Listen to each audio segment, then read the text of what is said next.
Ano po nga ba talaga ang mga grounds pa bukod dun sa betrayal of public trust dito po sa plano ng grupo ninyo na ihahain na impeachment laban kay Marcos Jr.?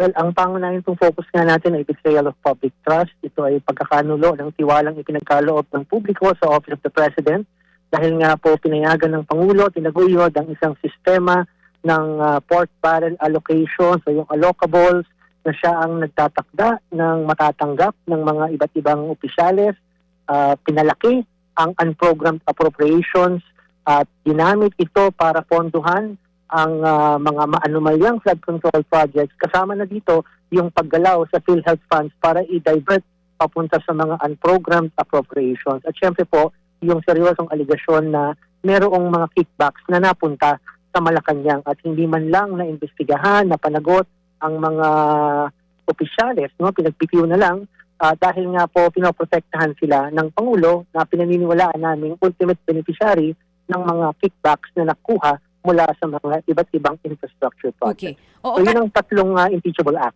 opo. Kaya na to, hindi ko alam kung nabasa nyo na po yung una pong impeachment complaint na ihain na rin po para sa Pangulong Marcos Jr. Kung nabasa nyo man po, anong kinaibahan na nito dito po sa ihahain nyo pa lang? Well, yung sa amin po nakafocus talaga dito sa malaking issue ng corruption na ang tingin namin ay nasa tuktok nito ng sistemang ito ang Pangulo.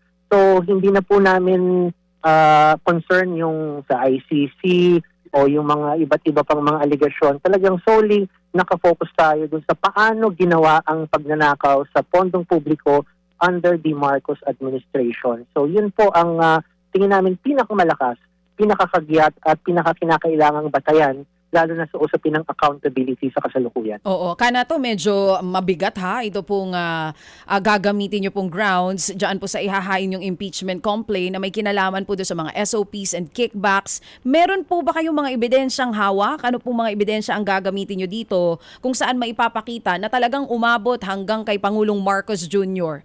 Ito pong SOPs or kickback system?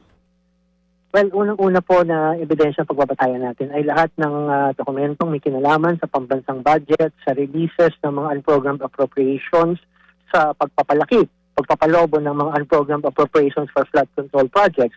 Pangalawa po, mahalaga ang naging testimonya ni Yusek Robert Bernardo na nagsasabing siya mismo ang nagbigay ng pondo o nag-deliver ng kickback sa mga matataas na opisyal ng gobyerno. Yusek Bernardo has been admitted to the Witness Protection Program. Pinaniniwala ang credible ang kanyang mga sinasabi.